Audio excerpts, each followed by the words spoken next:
안녕하십니까. 독서하는 마라토너 박정필입니다. 자, 잠실 석촌호수 서호 수변무대에서 롯데월드타워를 촬영하고 있습니다. 123층 555m 높이 기준 세계 5위 규모의 롯데월드타워입니다. OECD 국가에서는 가장 높은 빌딩입니다.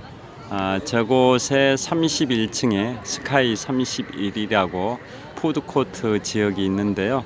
저곳은 음식점을 이용하든 이용하지 않든 간에 무료로 입장할 수 있는 구역입니다. 자, 저 건물 123층 중에 4분의 1 정도 층에 해당되는 31층 스카이 31에 무료로 입장할 수 있으니까요. 꼭 식사를 이용하지 않더라도 무료로 입장해서 푸드코트의 로비에서 주변의 조망을 감상하실 수가 있습니다. 저를 비춰보겠습니다. 자, 이곳 잠실 석촌호수 서호 수변무대에서 롯데월드타워를 촬영을 하고 있습니다.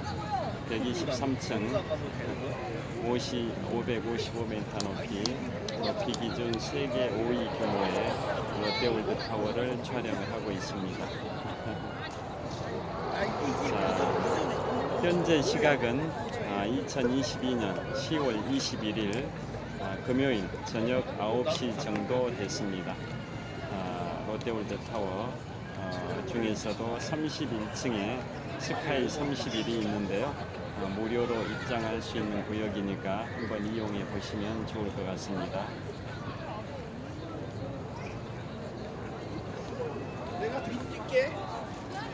자, 최근에 서울시에서 발표하기를 2036년 서울올림픽을 유치하겠다라고 발표를 했습니다.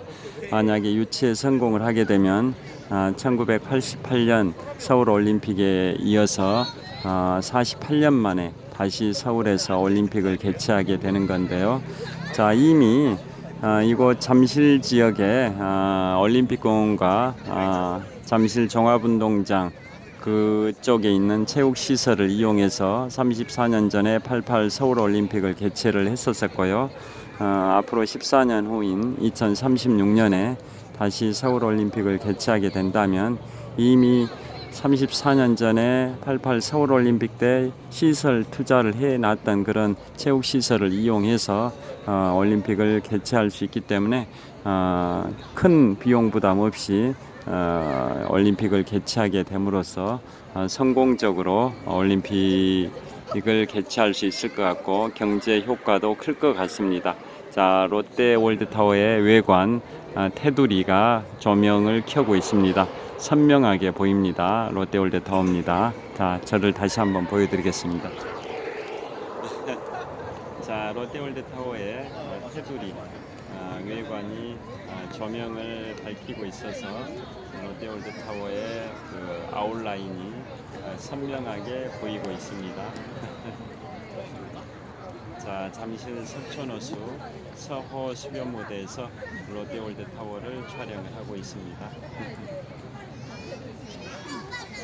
자, 그래서 서울시에서 발표한 것처럼 부디 14년 후인 2036년에 서울 올림픽을 개최하기를 기대를 해보겠습니다. 자, 제가 서 있는 이곳 잠실 석촌호수는 송파구에 속하는데요. 서울의 25개 자치구 중에 송파구가 인구가 가장 많습니다. 67만 명의 인구를 가지고 있는 송파구는 지금부터 34년 전에 서울 올림픽을 개최를 했었습니다. 그래서 앞으로 다시 14년 후에 서울 올림픽을 개최하게 되면 48년 만에 다시 올림픽을 이곳 잠실벌에서 개최하게 될 텐데요. 그 중심에 잠실 종합운동장과 올림픽공원 중심에 지금 보고 계시는 롯데월드타워가 있습니다. 저 롯데월드타워는 석촌호수 동호회 북쪽변에 있는데요. 저 롯데월드타워의 동쪽으로 1.5km 정도 지점에 올림픽공원이 있고 서쪽으로 한 3km 정도 지점에 잠실 종합운동장이 있기 때문에 이 롯데월드타워는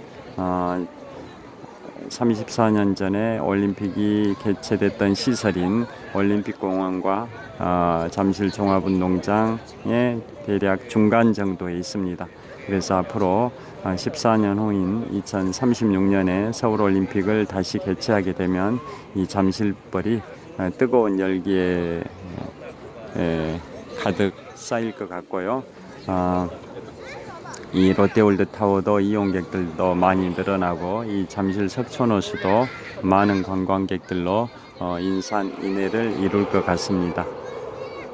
자, 그리고 잠실의 역사를 간단히 소개를 해드리면, 자, 지금 앞에 석촌호수 서호 수변무대에 조깅을 하는 젊은 청년분들이 몸을 풀고 있습니다. 스트레칭을 하고 있습니다. 잠실벌의 역사를 잠깐 말씀드리면, 지금부터 51년 전인 1971년에 이 잠실 지역이 개발이 됐습니다.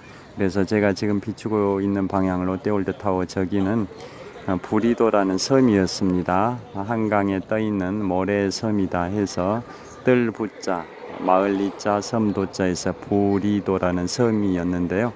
저 부리도라는 섬의 남쪽 지역에 송파강이 흐르고 있었고 북쪽 지역에 신천강이 흐르고 있었습니다. 그래서 부리도라는 섬의 남쪽 지역에 있는 송파강이 한강의 본류였고, 반면에 부리도라는 섬의 북쪽 지역의 신천강은 한강의 지류에 불과했는데요. 지금부터 51년 전인 1971년, 71년 하면 양희은 씨의 아침 이슬이라는 노래가 발표됐던 연도이기도 합니다. 긴 밤지 새우고 풀잎마다 맺힌 진주보다 더 고운 아침 이슬처럼 내 맘에 서름이 아라리 맺힐 때, 뭐 이런 노래 있지 않습니까? 국민가요 아침 이슬이 발표됐던 연도가 1971년도인데요. 지금부터 51년 전이니까 반세기 전입니다.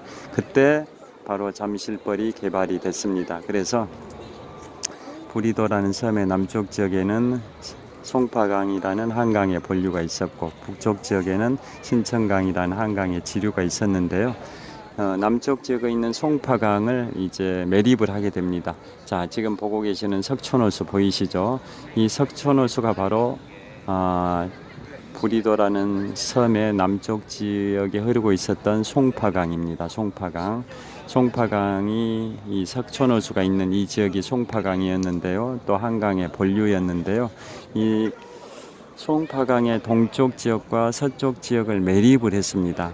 단 그 가운데 있는 석촌호수만 남겨놓고 석촌호수의 동쪽 지역과 서쪽 지역을 매립함으로써 이 송파강은 역사에서 사라지고 가운데 있는 매립되지 않은 석촌호수 지역은 인공호수가 된 겁니다. 그러니까 이 석촌호수는 원래 송파강이 흐르고 있었던 자리죠. 그런데 그 석촌호수의 동쪽 지역과 서쪽 지역이 매립됨으로써 이제 송파강은 한강의 본류 지위를 상실하게 되고, 또 석촌호수라는 인공호수가 생긴 거고요. 또 잠실이라는 섬이 육지에 편입이 됐습니다. 그 다음에 잠실의 북쪽에 흐르고 있었던 신천강은 한강의 지류에 불과했었던 강인데, 한강의 신천강의 강폭을 확장 공사를 해서 한강의 본류가 된 겁니다. 그래서 지금의 한강은 과거에 신천강이었었던 거고, 지금의 석촌호수는 과거에 송파강이 흐르고 있었던 자리입니다. 그래서 이 잠실이 51년 전, 즉 반세기 전에는 섬이었는데, 지금은 세계에서 다섯 번째로 높은 빌딩인 롯데월드타워가 우뚝 서서 대한민국의 랜드마크가 됐고요. 그 다음에 저 롯데월드타워는 2016년 말에 준공이 됐고 2017년 4월에 개관을 했습니다. 그러니까 개관한 지는 5년 반 정도 됐습니다. 그리고 롯데월드타워는 저 건물의 모양이 무슨 모양일 것 같습니까? 뭘 형상화한 걸까요? 바로 지필묵중의 붓입니다. 붓. 한국의 미를, 한국적인 미를 살리기 위해서 지필묵중의 붓 모양을 형상화한 게 롯데월드타워고요. 롯데월드타워의 가장 밑바닥층의 면적은 축구장 크기 면적이고 가장 꼭대기층의 면적은 농구장 크기의 면적입니다. 그리고 롯데월드타워는 토지값을 제외한 순수한 건축 공사비만 4조 원이 투입이 됐습니다. 그리고 롯데월드타워는 저 건물의 무게가 75만 톤입니다. 75만 톤. 서울시 인구를 1000만 명으로 봤을 때 성인 한 사람당 평균 체중을 75kg이라고 본다면 75kg 곱하기 서울시 인구 1000만 명을 곱하면 75만 톤이 됩니다. 즉 롯데월드타워 건축물의 무게는 서울시 전체 인구의 몸무게를 다 합한 무게와 비슷하다고 보시면 되겠습니다. 자, 그래서 앞으로 14년 후 2036년에 서울올림픽을 개최하게 되면 이곳 잠실벌이 올림픽의 열기로 엄청나게 달아오를 것 같습니다. 자, 기존에 지금부터 34년 전에 88 서울올림픽을 할 때 이미 올림픽공원 안에 체육시설 또 잠실 종합운동장 안에 체육시설을 구축을 해서 88 서울올림픽을 성공적으로 개최를 했었기 때문에 그 시설을 앞으로 14년 후인 2036년에 그대로 활용하게 되면 큰 비용 투자 없이 엄청난 경제적 효과를 기대할 수 있을 것 같아서 앞으로 14년 후 2036년 서울올림픽을 꼭 유치하기를 기원을 해보겠습니다. 다시 한번 저를 보여드리겠습니다. 자, 이곳 잠실 석촌호수 서호 수변무대에서 롯데월드타워를 촬영을 하고 있습니다. 화이팅! 자, 현재 시각은 2022년 10월 21일 금요일 저녁 9시 10분 정도 됐을 것 같습니다.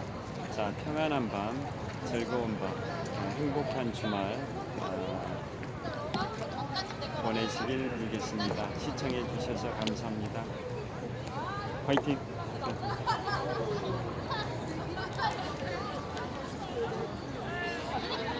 자, 평안한 밤 되십시오. 저기 롯데월드타워 31층 스카이 31은 무료로 입장이 가능하니까 꼭 이용해 보시길 바라겠습니다. 감사합니다.